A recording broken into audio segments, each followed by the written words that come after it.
उद्योतकन्दलित पापतमोवितानं सम्यक् प्रणम्य जिनपादयुगं युगादाक्वलम्बनं भवजले पतताञ्जनानां यः संस्तुतः सकलवाङ्मय तत्त्वबोधा उद्भूतबुद्धिपटुभिः सुरलोकनाथैः स्तोत्रैर्जगत्रितैश्चेत्तहरैरुदारैः स्तोषे किलाहमपि तं प्रथमं जिनेन्द्रम्। सातवां काव्य लिया था त्वत्संस्तवेन भवसन्तति सन्निबद्धं पापं क्षणात् क्षयमुपैति शरीरभाजाम् आक्रान्तलोकमलिनीलमशेषमाशु सूर्यांशु भिन्नमिव शार्वर्मन्धकारम्।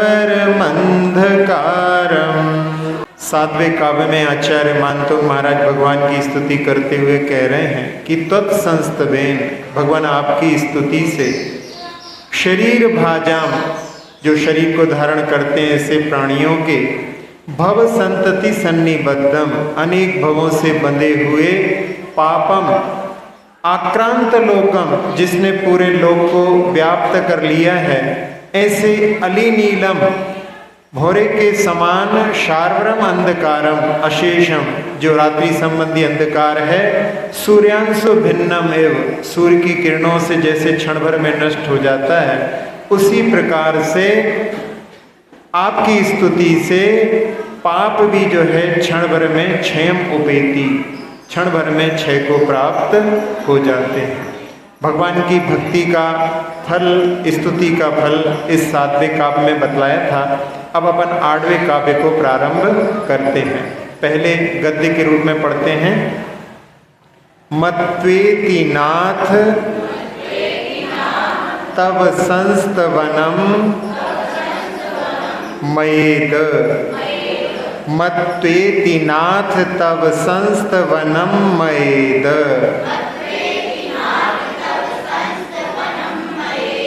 मारभ्यते तनुधियापि तव प्रभावात्। हाँ, यहाँ स्वराघात होता है। जब आगे संयुक्त अक्षर प्रा आ रहा है तो पा और रा दो अक्षर, और यहाँ पर वा में छोटा आ है, तब वहाँ पर स्वराघात की प्रक्रिया होती है। तो उसमें रा का पा को अपन इसमें जोड़ देते हैं और पुनः फिर पढ़ते हैं। तव प्रभावात् मारभ्यते तनुधियापि तव प्रभावात्, चेतो हरिष्यति सतान नलिनी दलेषु। नलिनी नहीं बोलना है, नलिनी, ली ली ली का उच्चारण, नलिनी। जल्दी जल्दी पढ़ते हैं तो नलनी हो जाता है, वो नलनी नहीं बोलना, नलिनी ऐसा। सतान नलिनी दलेषु, सतान नलिनी दलेषु। हाँ, नलनी सुनाई दे रहा है, नलिनी, लिनी। किसी का नाम मिनी होता है, किसी का नाम लिनी समझ लो, तो नलिनी ऐसा पढ़ना है। चेतो हरिष्यति सतान नलिनी दलेषु, मुक्ता फलत। हाँ, यहाँ पे द्युति आ रहा है, द्युति में भी दा और या संयुक्त अक्षर है, तो दा को अपन ला में जोड़ देंगे। मुक्ता फलत द्युति मोपैति ननूद बिंदु, मुक्ता फलत द्युति मोपैति ननूद बिंदु। अब अपन इसको पद्य के रूप में पढ़ते हैं। मत्वेति नाथ तव संस्तवनं मयेद।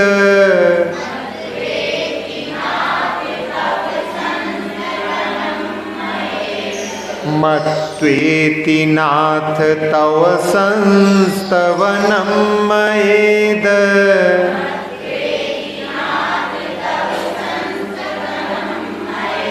मारभ्यते तनुधियापि तव प्रभावात्।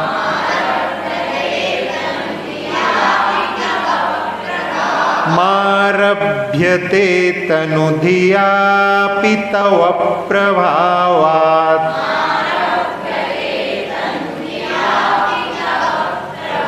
चेतो हरिष्यति सतां नलिनीदलेषु।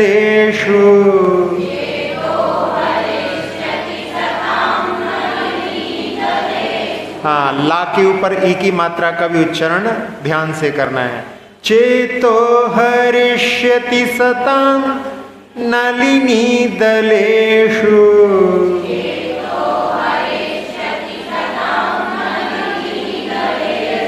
मुक्ता फलद्युतिमुपैति ननूद बिन्दुः।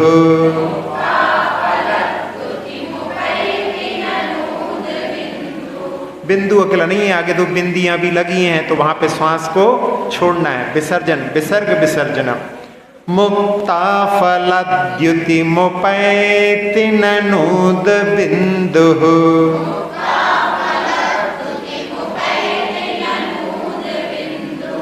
हाँ, इस काव्य में आचार्य महाराज कह रहे हैं नाथ भगवान का संबोधन। नाथ यति रिपुम इति नाथः, जो शत्रुओं को नष्ट कर देते हैं, जिन्होंने अपने अंतरंग बहिरंग सभी शत्रुओं को नष्ट कर दिया है, और जो इनकी शरण में आता है उनके भी शत्रुओं को नष्ट कर देते हैं। वास्तव में बाहर कोई शत्रु नहीं होता, अपने विकार ही सबसे बड़े शत्रु होते हैं। तो भगवान सबके नाथ हैं, सबके अंतरंग शत्रुओं को भी नष्ट करने में सहायक हैं। इसलिए भगवान को नाथ इति मत्वा, ऐसा मान करके, मया तनु धिया अपि, मैं तनु बुद्धि वाला हूँ। धी शब्द बुद्धि के लिए आता है और तनु पतले के लिए आता है। तो पतली बुद्धि यानी मंद बुद्धि होते हुए भी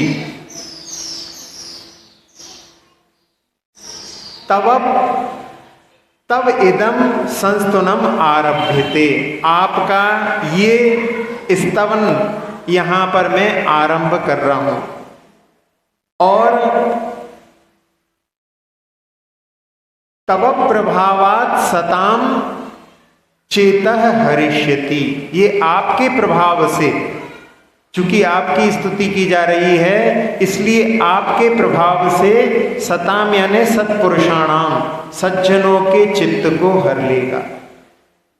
और उदाहरण देते हुए आचार्य महाराज कह रहे हैं कि ननु यानी निश्चय से, उद बिंदु, उदक शब्द होता है, आप लोग उदक, चंदन, तंडुल, पुष्प कई बोलते हैं। तो उदक शब्द में जब समास होता है तो उदक का काका लोप हो जाता है, तो उद शब्द भी वो जल के लिए ही है। तो उद बिंदु नलिनी दलेषु, जल की बूंद कमल के पत्र पर, मुक्ता फलम द्युतिम उपैति, मोती के समान जो है वो द्युति को, कांति को प्राप्त हो जाती है। जब कमल पत्र पर जल की बूंद पड़ती है तो जैसे वो मोती के समान चमकने लगती है, वैसे ही भगवान ये स्तवन मैं मंद बुद्धि होकर के भी प्रारंभ कर रहा हूँ। आपके प्रभाव से, आपके संपर्क से वो शब्दों के उद्गार भी मोती जैसे हो जाएंगे और उसके माध्यम से सज्जनों के चित्त को हरने में समर्थ हो जाएंगे। तो यहाँ पर मैं कविता कर लेता हूँ इसलिए सब लोगों को अच्छी लगेगी, ऐसा नहीं। चूंकि आपकी स्तुति की जा रही है इसलिए ये सब सज्जनों को प्रभावित अवश्य ही कर लेगी। इस प्रकार से इस काव्य में आचार्य महाराज ने भगवान के लिए ही मुख्यता दे करके अपना जो कर्तृत्व बुद्धि है उस भाव को गौण करके कि भगवान आपके ही प्रभाव से, मैं पहले कहा था कि मैं आपकी स्तुति कर रहा हूँ, आप ही बुलवा रहे हैं, और अब कह रहे हैं कि आपके प्रभाव से ही उसमें ऐसा प्रभाव आ जाएगा कि वो सज्जनों के चित्त को हरने में समर्थ हो जाएगी, सब सज्जनों को प्रभावित कर लेगी। अब आपके मन में एक प्रश्न उठ सकता है कि दुर्जनों को ये प्रभावित क्यों नहीं करती? नहीं आता? सज्जनों को तो लिखा है कि सज्जनों को प्रभावित कर लेगी, दुर्जनों को क्यों प्रभावित नहीं करेगी? दुर्जनों को इसलिए प्रभावित नहीं करेगी कि दुर्जन इसको पढ़ेंगे ही नहीं, सुनेंगे ही नहीं, देखेंगे ही नहीं। जब देखेंगे ही नहीं तो उसका प्रभाव उनके ऊपर कैसे पड़ेगा? इसलिए जो इसको पढ़ेगा, जो इसको सुनेगा, वो इससे प्रभावित हुए बिना नहीं रहेगा। ऐसा भगवान की स्तुति का यहाँ पर प्रभाव बताया गया है। तो जो शब्द के उद्गार हैं वो पानी की बूंदों के समान हैं, लेकिन जब वो आपके संपर्क में आते हैं तो उनमें मोती जैसा रूप बन जाता है, सामान्य भी असामान्य हो जाता है, साधारण भी असाधारण हो जाता है। ये भगवान के संपर्क का प्रभाव। आप लोगों ने देवपत खेवपत का नाम सुना है? नहीं सुना? जिन्होंने देवगढ़ के मंदिर बनवाए हैं उनका नाम देवपत खेवपत दो भाई थे। वो लोग बहुत निर्धन अवस्था में थे और जिस सेठ के यहाँ पर काम करते थे वो सम्य शिखर की यात्रा पर जा रहा था। उसने सारे लोगों को, समाज के लोगों को बोला कि जो कोई चलना चाहे साथ में सम्य शिखर की यात्रा पर चल सकता है। उनकी माँ बड़ी स्वाभिमानी थी कि हम तो नहीं जा सकते, दूसरों के पैसे से यात्रा करेंगे तो उसका क्या लाभ होगा, तुम लोग वहां पर काम करते हो, तुम लोग उनके साथ में जाओ, लेकिन द्रव्य अपनी चढ़ाना। परिस्थिति अच्छी नहीं थी तो उस समय में माँ ने ज्वार के दाने उनके साथ में रख दिए और वो बाकी तीर्थ तो छोटे छोटे थे, सबकी वंदना अच्छे से कर लेते थे, लेकिन सम्य शिखर की वंदना में बहुत समय लगता है और उनको सारी व्यवस्था भी करना, भोजन भी बनाना, सबको वहाँ पर सारी व्यवस्थाओं में रहने के कारण में इतना समय उनके पास नहीं था कि वो वंदना करके आ जाएं और यहाँ का सारा काम भी कर लें। और ऐसी परिस्थिति में उन्होंने सोचा कि अपन रात में ही वंदना करके लौट करके आते, और रात में ही जा करके उन्होंने वंदना की। अब उस समय में ऐसी परिस्थिति थी इसलिए मैं रात में भी वहां पर भगवान के चरणों में पुंज चढ़ा दिया, लेकिन राजमार्ग नहीं है। आपत्ति काले मर्यादा नास्ति, आपत्ति काल था, यानी उस समय में ऐसी परिस्थिति थी इसलिए उन्होंने रात्रि में ही वहां पर पुंज चढ़ा करके आराधना कर ली।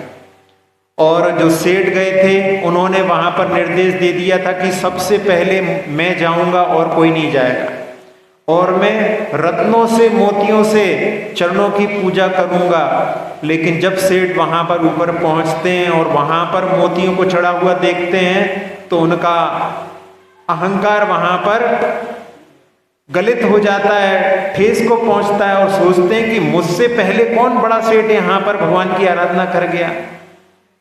और उन्होंने अपने गुप्तचरों से पता लगवाया तो उन्हें पता पड़ा कि उनके घर में ही काम करने वाले वो देवपत खेवपत रात में यहाँ पर चढ़ा करके गए। अरे उनके पास में कहाँ से मोती आ सकते हैं? जरूर उन्होंने बेईमानी की होगी। बड़ा व्यक्ति छोटे व्यक्ति के प्रति मन में बहुत जल्दी सोच लेता है कि ये जरूर जो है बेईमान है। मन में बेईमानी होती है इसलिए सामने वाला भी बेईमान दिखाई देता है। कहा भी एक इंग्लिश पावर में, we see the things not the way they are but the way we are. हम वस्तुओं को वैसे नहीं देखते जैसी वस्तुएं होती हैं, हम वस्तुओं को वैसा देखते हैं जैसे हम स्वयं होते हैं। होता है कि नहीं होता? एक जगह पर एक पक्षी अपनी चोंच मार रहा था, कंठफुड़वा होता है ना, किंगफिशर बोलते हैं जिसको, तो वहां पर वो चोंच मार रहा था और उसमें ठक ठक ठक ठक ऐसी आवाज आ रही थी। उसको सुनकर के लोग अलग अलग अर्थ निकाल रहे थे। एक व्यक्ति कहने लगा कि ये यहां पर बोल रहा है ठक ठक ठक ठक राम लक्ष्मण दशरथ। दूसरा अन्य धर्म का था, वो कहने लगा नहीं नहीं ये तो बोल रहा है खुदा मोहम्मद हजरत। तीसरा कहने लगा तुम धर्म वालों को अपनी धर्म की बात सूझती है। वो कसरत करने वाला था और वहां पर कहने लगा कि ये पक्षी बोल रहा है कि यदि स्वस्थ रहना है, कोरोना से लड़ना है तो दंड बैठक कसरत।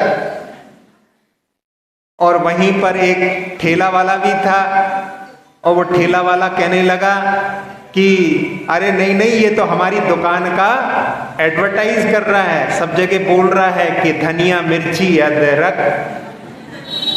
तो एक ही चीज को लोग अलग अलग तरीके से देख रहे हैं। मतलब क्या है कि उनके मन में जो कुछ है वो ही दिखाई दे रहा है। तो वहां पर सेठ के मन में बेईमानी, तो उसने सामने वाले उन बच्चों के ऊपर कि इन्होंने जरूर बेईमानी की होगी और उनसे पूछा कि कहां पर से आए तुम्हारे पास मोती। तो उन्होंने कहा हमारे पास मोती कहाँ, हमारी माँ ने ज्वार के दाने रखे हुए थे, हमने वही चढ़ाए हैं। सेठ ने बोला कि लाओ लेकर के आओ, चढ़ाओ यहाँ पर। मधुवन में ही जिनालय में ले जाकर के उनको वहां पर चढ़ाने के लिए बोला गया और उन्होंने बड़े भक्ति भाव से जैसे वहां पर चढ़ाए थे और भक्ति भाव से जब भगवान के चरणों में वो समर्पित किए तो वो ज्वार के दाने भी मोती के रूप में परिणत हो गए। उस समय में सेठ को लगा कि मेरी जो भक्ति थी, मेरी वंदना थी, मेरा जो दर्शन था वो सब प्रदर्शन था, सही भक्ति तो इनकी है। तो ऐसा प्रभाव भगवान के संपर्क से जब उन ज्वार के दानों में भी मोती के रूप में परिणत हो जाते हैं, उसी प्रकार से यहाँ पर आचार्य महाराज कह रहे हैं कि मेरे उद्गार भी आपके प्रभाव से सबके चित्त को हरने वाले हो जाएंगे। जिस प्रकार से जल की बूंद जब कमल के पत्र को स्पर्श करती है, स्पर्श नहीं करती, वो स्पर्श करे तो वहां पर वो उसमें वो चमक नहीं आएगी, वो स्पर्श नहीं करती, लेकिन जब उस कमल पत्र के संपर्क में आती है तो वो मोती का रूप धारण कर लेती है, मोती जैसी चमक को प्राप्त कर लेती है। इसके माध्यम से आचार्य महाराज क्या कह रहे हैं कि जो महान पुरुष होते हैं वो कभी भी श्रेय अपने ऊपर नहीं लेते, हमेशा अच्छे कार्यों का श्रेय बड़े लोगों को देते हैं। और कोई गलती हो जाए तो उसका हाँ गलती ये हमारे से हो गई है, जो कुछ अच्छा है वो सब आपके प्रसाद से। तो ऐसी जो है बात रहती है। बच्चा अच्छे नंबरों से पास हो गया और पूछा कि तुमने ऐसी रैंक कैसे प्राप्त कर ली, तो बच्चा कहता है कि सब हमारे माता पिता का आशीर्वाद है। जबकि माता पिता पढ़े लिखे नहीं हैं, अंगूठा छाप हैं, लेकिन वो श्रेय दे रहा है कि सब हमारे माता पिता का आशीर्वाद का प्रभाव है। एक बच्चे ने और सुन लिया कि जब ये बोल रहा है कि माता पिता का आशीर्वाद है, सारे लोग तारीफ कर रहे हैं कि देखो कितना अच्छा लड़का है, कितना अच्छा लड़का है, तो हमें श्रेय अपने माता पिता को देना चाहिए। और जब उसका रिजल्ट खुला तो वो फेल हो गया। उससे पूछा कि तुम फेल कैसे हो गए, तो उसने भी वही कॉपी कर दी कि सभी हमारे माता पिता का ही किया कराया है। अब सब लोग उसको गाली देने लगे कि देखो कैसा नालायक है। तो जब कोई अच्छा कार्य हो जाए तो उसमें सारा श्रेय महान लोग जो हैं पूज्य पुरुषों को, बड़ों को देते हैं। और कोई गलती हो जाए तो अपनी गलती मान करके उसको स्वीकार करते हैं। इस प्रकार से इस काव्य में आचार्य महाराज ने हम लोगों को एक जीवन जीने की शैली पद्धति से भी परिचित कराया है। अब यहाँ पर हमने एक बात कही थी कि चमक का कारण क्या है। जल की बूंद जब कमल के पत्र पर पड़ती है तो चमक क्यों आती है। यदि जल की बूंद कमल के पत्र को स्पर्श कर ले तो उसमें चमक नहीं आएगी, वो वहां पर चिपकती नहीं है, इसलिए उसका जो आकार बूंद का मोती जैसा बन जाता है। यदि बूंद वहां पर फैल जाए तो उसमें चमक नहीं आएगी, क्योंकि वहां पर चिपक नहीं पाती और वो गोल आकार धारण कर लेती है, इसलिए उसमें मोती जैसी आभा आ जाती है। ये प्रतीक है पदार्थों के प्रति आसक्ति यदि नहीं होती है तो उस जीव में भी वहां पर सम्यक्त की चमक आ जाती है। पर पदार्थ के प्रति आसक्ति का भाव जब छूटता है तब उसमें भी वहां पर सम्यक दर्शन की चमक उत्पन्न हो जाती है। आप लोगों ने छह ढाला में वो पंक्तियां पढ़ी होंगी कि गेही पे ग्रह में न रचे ज्यों जलते भिन्न कमल है। घर में रहने के बाद में भी जो सम्यक दृष्टि श्रावक होता है वो वहां पर घर में रहता है, लेकिन सब कार्यों में अपने मन में अंदर सोचता रहता है कि सबसे मैं भिन्न हूं। सबके बीच में रह करके सारे कार्य करते हुए भी, और उसमें दूसरा उदाहरण भी देते हैं कि नगर नारी को प्यार यथा कादे में हेम अमल है।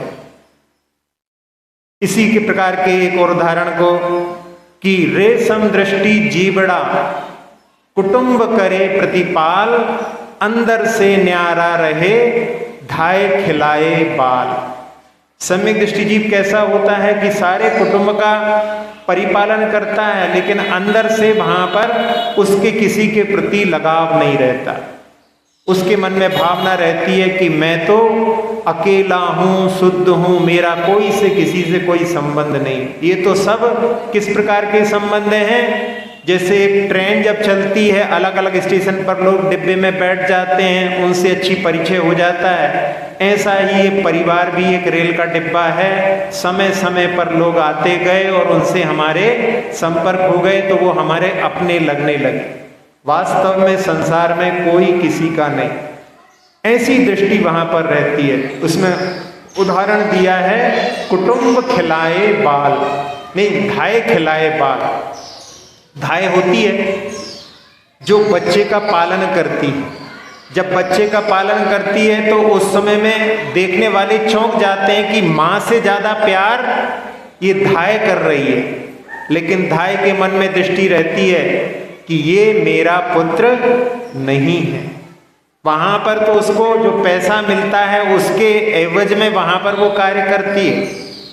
इसी प्रकार से वहां पर जो पहले उस पंक्ति में भी दिया था कि नगर नारी जो वेश्या होती है उसके लिए भी धन मुख्य होता है। बाहर से वो प्रदर्शन करती है, अंदर से उसका किसी से लगाव नहीं होता।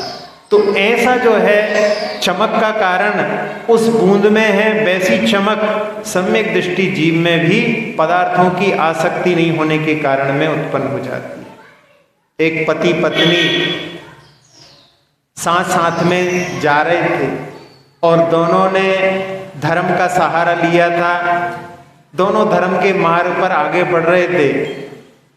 पति थोड़ा आगे चल रहा था, पुरुषों की चाल थोड़ी तेज होती है, आगे आगे चले जाते हैं। पत्नी धीरे धीरे पीछे चल रही थी और पति को रास्ते में सोने के सिक्के मोहरे दिखाई दी। उसने सोचा कि स्त्रियों को सोने से बहुत ज्यादा मोह रहता है, कहीं ऐसा ना हो कि ये पड़ी हुई चीज यहाँ पर इसको उठाने के भाव हो जाएं।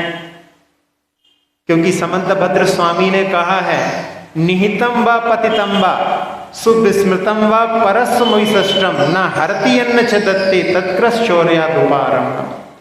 किसी की चीज रखी हो, गिरी हो, भूली हो, उसको भी जो जिसने की अणुव्रतों को धारण किया है उस चीज को उठाता नहीं। तो उसने क्या किया, अपने पैर से पास की जो मिट्टी धूल थी उसको उसके ऊपर सिक्के के ऊपर चढ़ा दिया। पत्नी पीछे से देखती हुई आ रही थी और उसने सोचा कि कुछ जरूर रास्ते में कुछ घटित हुआ है, ये कुछ कर रहे हैं, और जाकर के पूछा क्या कर रहे हो? तो उसने कुछ कहा, कुछ नहीं, वो थोड़ा सा कुछ था। तो हमने सोचा इसको दृष्टि ना पड़ जाए इसलिए इस पर जो है धूल डाल दो। तो पत्नी कहने लगी कि अरे क्या कर रहे हो, धूल पर धूल डाल करके क्या मिलेगा? तब पति सोचता है कि मैं सोच रहा था कि मैं इससे ज्यादा निर्लिप्त हूं, ये तो मुझसे भी ज्यादा निर्लिप्त है। ये पर जो द्रव्य है उसको धूल के समान कह रही है। पर नारी के प्रति मातृवत और पर द्रव्येषु लोष्टवत, ऐसा मनुस्मृति में भी लिखा है कि पर नारी को माता की दृष्टि से और पर के द्रव्य को लोष्टवत यानी एक प्रकार से पत्थर के समान या मिट्टी के समान, दूसरे का द्रव्य हमारे लिए धूल के समान है, उसकी कोई कीमत नहीं या हमारे उसके प्रति कोई आसक्ति वाली बात नहीं। तो ऐसी आसक्ति के भाव गृहस्थों में भी घर में रहते हुए हो सकते हैं। एक ऑटो वाला, उसके सवारी बैठी और वो स्टेशन तक छोड़ करके वापस चला गया और रास्ते में उसकी दृष्टि पीछे पड़ी तो देखा वहां पर एक हार पड़ा हुआ है और उसने सोचा कि हो ना हो अभी जिनको मैं छोड़ करके आया हूं स्टेशन पर उनका ही ये हार है। और उसने वापस जो है स्टेशन पहुंचा, लेकिन तब तक तो वो लोग गाड़ी में बैठ करके जा चुके थे और जहां से उसने उनको पकड़ा था वो भी चौराहे पर ही मिल गए थे। किसी के घर पर बुलाया होता तो भाई घर पर जाके पूछ लो कि भाई वो कौन थे। अब चौराहे पर किसी ने पकड़ा है तो कैसे पता पड़े। और वो ऑटो वाला उस हार को लिए हुए कई बार वो जब भी फ्री रहता था तो देखता था कहीं वो दिख जाए। 1 महीने के बाद में वही महिला उसके लिए, जिसको ऑटो में बिठा करके लेकर के गया था, एक बाजार में उसकी दृष्टि पड़ गई और उसने जाकर के वहां पर उनसे कहा कि माँ जी आप 1 महीने पहले हमारे ऑटो में बैठी थी। तो वो भी जो है हार चला गया था तो मन में टीस तो थी।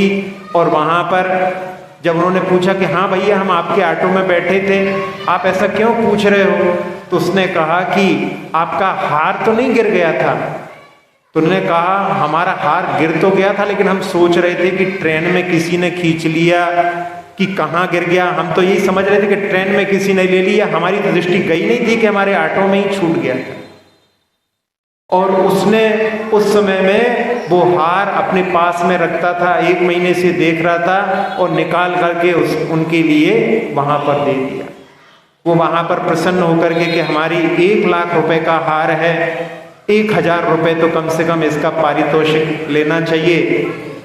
देने लगी तो उस ऑटो वाले ने मना कर दिया और उन माता के पैर पड़ के कहा कि बस देना है माता जी तो केवल इतना आशीर्वाद दे दो कि ऐसे प्रलोभन और भी मिले तो भी मेरा मन पर द्रव्य के प्रति लेने के ना हो।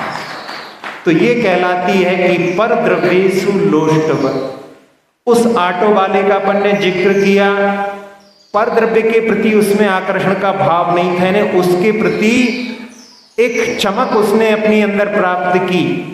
तो किसके माध्यम से?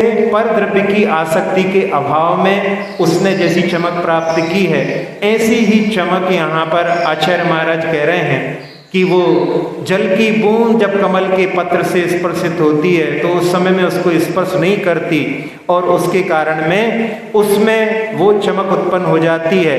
वैसी चमक जो है हम सब लोगों के लिए भी प्राप्त हो, ऐसी भावना से यहाँ पर आचार्य महाराज ने इस काव्य में उसका वर्णन किया है। प्रतिदिन हमारे लिए थोड़ा समय निकाल करके चिंतन करना चाहिए। सुबह सुबह जब आप उठते हैं तो ऐसा ना हो कि सुबह उठते से ही अपन दौड़ चालू कर दें।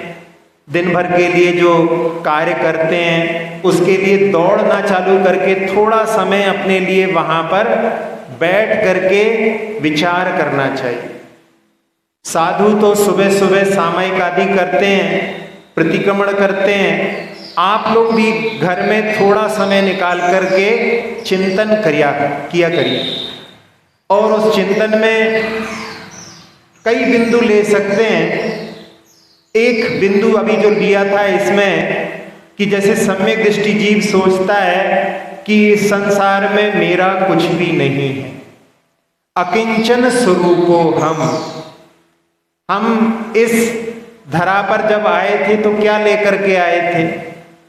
खाली हाथ आए थे, और जाते समय में भी क्या लेकर के जाएंगे? सब कुछ यहीं पर छूट जाएगा। बीच में क्या कर रहे हैं हम लोग? उस पदार्थ के लिए कई बार तो भाई भाइयों के बीच में कोर्ट में लड़ाई चल रही है। घर में छोटी सी थोड़ी सी 4 अंगुल जमीन के लिए घर के लोगों में आपस में वार्ता बंद हो चुकी है। कई बार लोग एक दूसरे को देखना तक नहीं चाहते, ऐसी उस क्षणिक संपत्ति के कारण में ऐसी स्थितियां बन गई।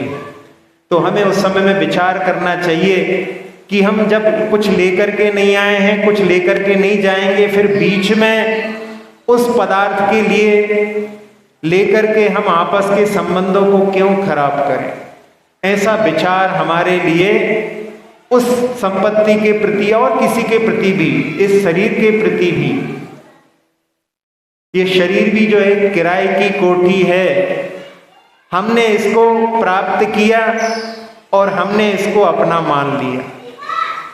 जैसे किराए के मकान में कोई जब प्रवेश कर जाता है, बहुत समय तक रहने लगता है, तो ये सोचता है कि ये हमारा ही हो गया।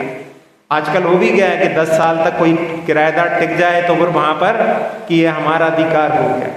तो ऐसे ही इस शरीर पर भी हम ऐसा अधिकार समझने लगते हैं कि बस यही हमारा है, बाकी और कुछ हमारा नहीं है। तो उसके प्रति भी, जैसे पुरुष वर्ग अपने व्यापार का लेखा जोखा करता है कि आज हमने दिन भर में क्या कमाया और क्या खर्च किया, ऐसा ही प्रतिदिन संध्या काल में भी सोने के पहले थोड़ी देर बैठ करके अपने लिए चिंतन करना चाहिए। एक श्रीमद राजचंद्र हुए हैं जो गांधी जी के भी गुरु थे, जिनसे गांधी जी ने जैन धर्म के बारे में बारीकियां समझी थी और अपने जीवन में अहिंसा का पालन करते थे। वो श्रीमद राजचंद्र 3 बिंदुओं पर प्रतिदिन अपने को विचार करना चाहिए। उसमें पहला बिंदु वो कहते हैं कि सिर पर मौत मंडरा रही है, कब किसकी मृत्यु हो जाए कोई भरोसा नहीं। कोरोना काल ने तो अब सबको दिखा दिया है, कब किसकी मृत्यु आ जाए किसी का कोई भरोसा नहीं। इसका भी हमारे लिए प्रतिदिन चिंतन करना चाहिए। और दूसरा कि जैसे ही सुबह से अपन पैर आपके बिस्तर के बाहर निकलते हैं और पाप का कार्य प्रारंभ हो जाता है, नहाना धोना खाना पीना, दिन भर देखें अपन तो वो पाप का मीटर चलता रहता है। यदि ये अपनी दृष्टि में रहेगा तो अपन हर क्रिया के प्रति सजग होकर के कार्य करेंगे। अभी अपन कार्य करते हैं लेकिन सजग नहीं रहते, लेकिन यदि हमारे मन में रहे कि हर प्रवृत्ति के पीछे पाप हो सकता है, उस पाप में हम कितना कटौती कर सकते हैं, यदि ऐसी दृष्टि आ जाए तो उसके माध्यम से हम बहुत सारे पापों से बच सकते हैं। और तीसरा कि सबसे ज्यादा पाप आंखों के द्वारा होता है। 5 इंद्रियों में सबसे ज्यादा पाप आंखों के द्वारा होता है। अब मोबाइल आदि का जमाना, टेलीविजन का जमाना, इंटरनेट का जमाना, उसके माध्यम से, उस जमाने में लिखा जबकि मोबाइल नहीं था, लेकिन फिर भी सबसे ज्यादा पाप यानी आंखों से ही देखते ही जहर चढ़ने लगता है, ऐसा उन्होंने वहां पर बिंदु दिया।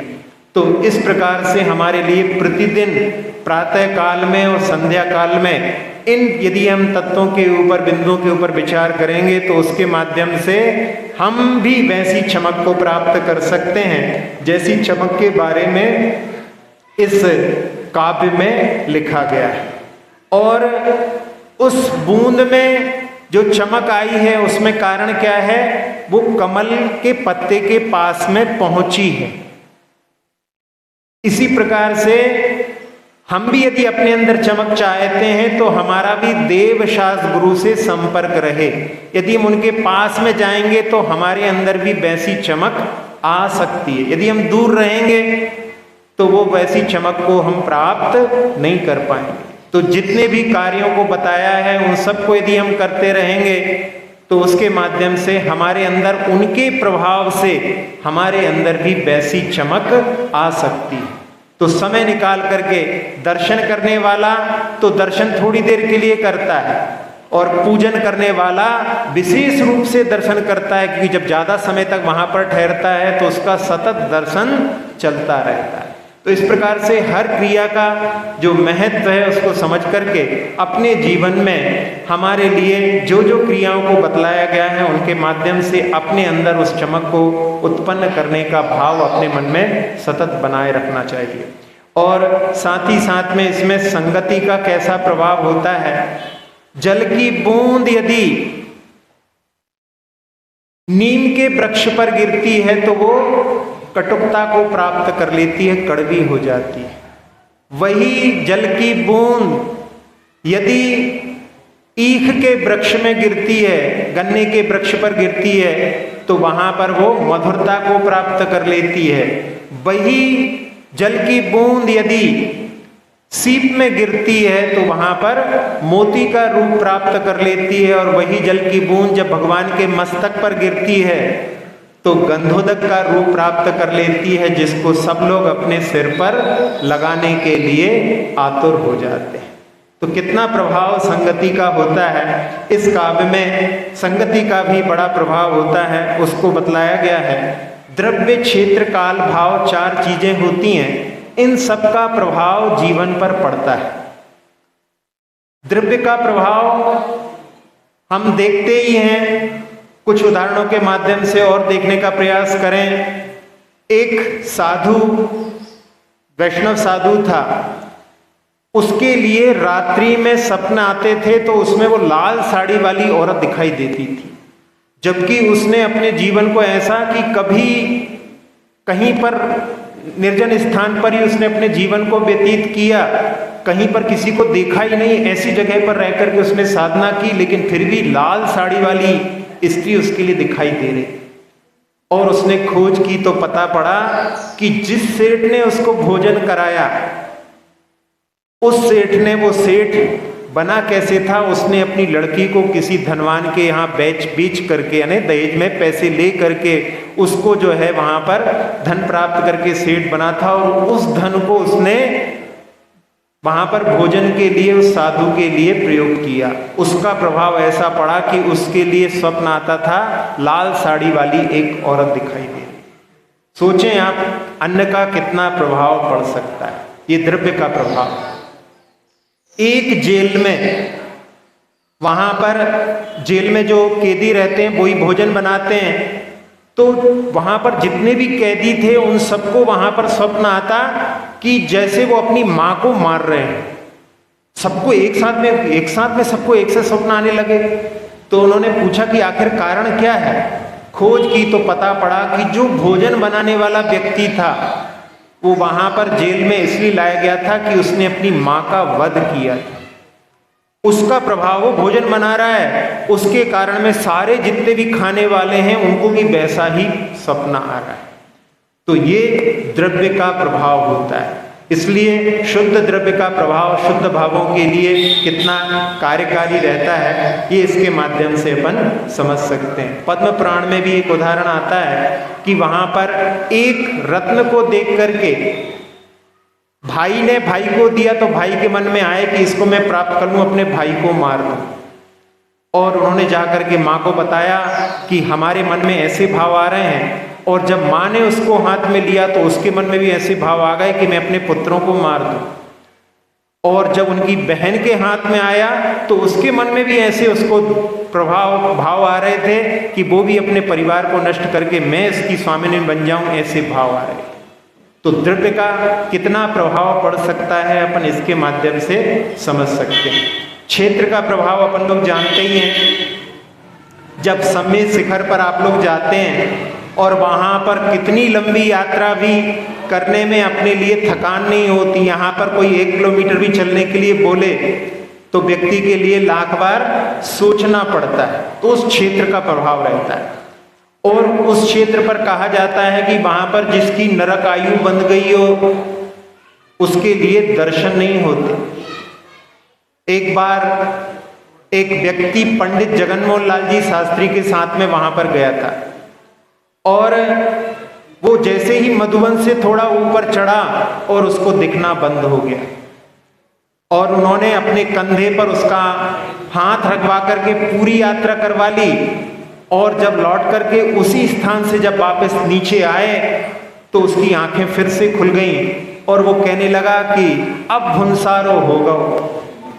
भुनसारो समझते हैं आप लोग? सुबह के लिए बुंदेलखंड में भुनसारो बोलते हैं। तो इन्हें अब जो है उजाला हो गया, मतलब अब सुबह हो गई है। उनने कहा नहीं भैया, सुबह तो कब की हो गई है, फिर से अपन प्रयास करते हैं। और जैसे ही फिर से प्रयास किया तो उस व्यक्ति को उधर जाने पर ही वहां पर उसको दिखना बंद हो गया। ये क्षेत्र का प्रभाव।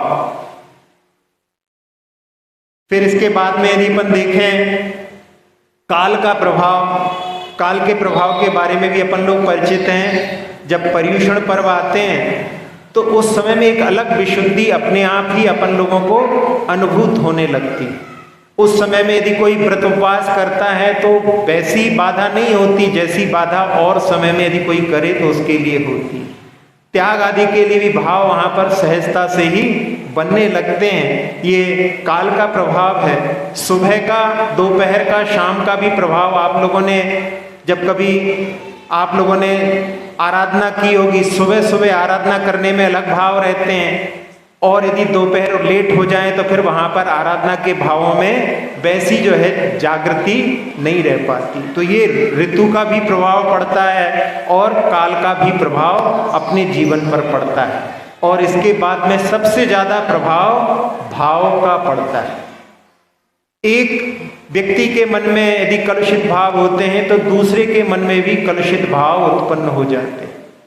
एक प्रयोग किया गया, एक स्कूल में एक टीचर ने प्रयोग किया और उसमें सब लोगों के लिए उनके नाम को छोड़ करके बाकी सबके नाम के बारे में लिख करके पर्चे दे दिए और उनसे पूछा कि आप इनके बारे में क्या सोचते हैं। तो सब लोगों ने वहां पर एक दूसरे के बारे में कि ये व्यक्ति बहुत अच्छा है, ये व्यक्ति अहंकारी है, ये व्यक्ति चोर है, ऐसे भावों को लिखा। और जब सबके पर्चों को मिलाया गया तो उसमें पाया गया कि जिसने दूसरे की तारीफ की थी सामने वाले ने भी उसकी तारीफ की थी, और जिसने जिसकी निंदा की थी उस समय में सामने वाले के मन में भी उसी प्रकार के भाव उत्पन्न हुए थे। तो भावों का कितना प्रभाव पड़ता है। एक सेठ सुगनचंद हुए दिल्ली के, जिस समय में नादिर शाह ने दिल्ली पर आक्रमण किया था और उस समय में लुटेरों को बोल दिया था कि घरों में घुस करके जितना लूट सकते हो लूट लो।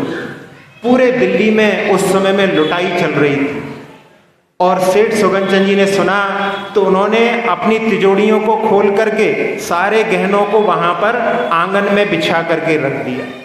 एक लुटेरों का दल जब उनके दरवाजे पर पहुंचा और उनसे कहा तलवार दिखा करके कि जल्दी से अपनी तिजोरी खोलो, निकालो, तो उन्होंने कहा आइए आइए, ये सब रखा हुआ है, आप ले जाइए।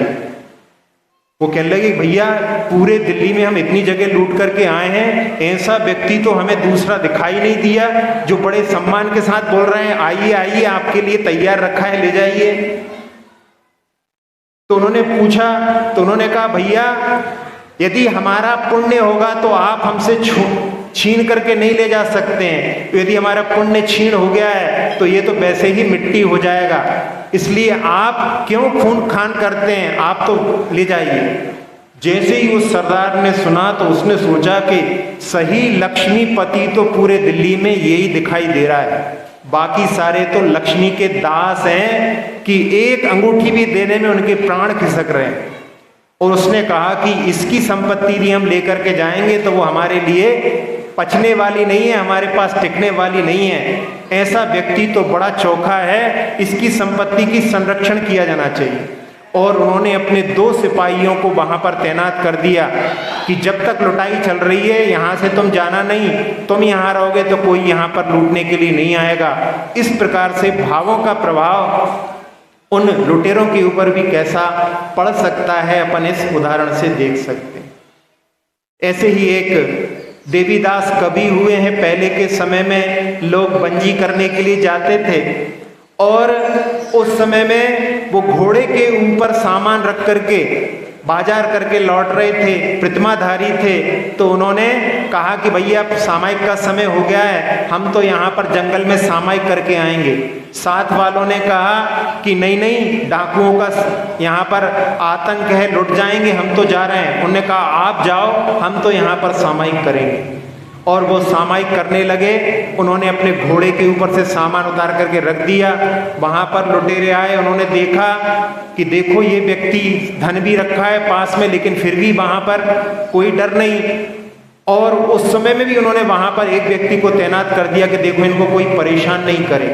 और जो लोग चले गए थे, ग्रुप में थे, उन सबको उन्होंने जा करके लूट लिया। तो ऐसा प्रभाव भावों का पड़ता है। तो द्रव्य क्षेत्र काल भाव का भी प्रभाव यहाँ पर अपन ने इस काव्य के माध्यम से देख लिया है। यहाँ पर जो संगति का प्रभाव भी किस प्रकार से भावों में परिवर्तन करने वाला है, अब अपन इस काव्य के पद्यानुवाद को और देख लेते हैं। स्तोत्र ये निराला, सब दुख को हरने वाला, आओ पढ़े भक्तामर, प्रभु गुण की है ये माला। स्तोत्र ये निराला, ये मान मंद बुद्धि, करता हूँ शुरू स्तन, प्रभु के प्रभाव से ये हर लेगा चित्त सतजन। जल बूंद कमल पत्तों, लगती जो मोती आला, आओ पढ़े भक्तामर, प्रभु गुण की है ये माला। स्तोत्र ये निराला, इसमें आला शब्द आया। आला शब्द का अर्थ क्या है?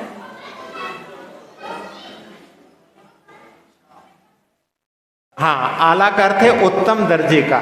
कई बार आला जो है, लोग जो है खिड़की आदि को भी आला बोलते हैं, तो वो नहीं, मोती आला आला शब्द है। अच्छा, आपको ये पद्यानुवाद कैसा लगता है? बहुत अच्छा लगता है।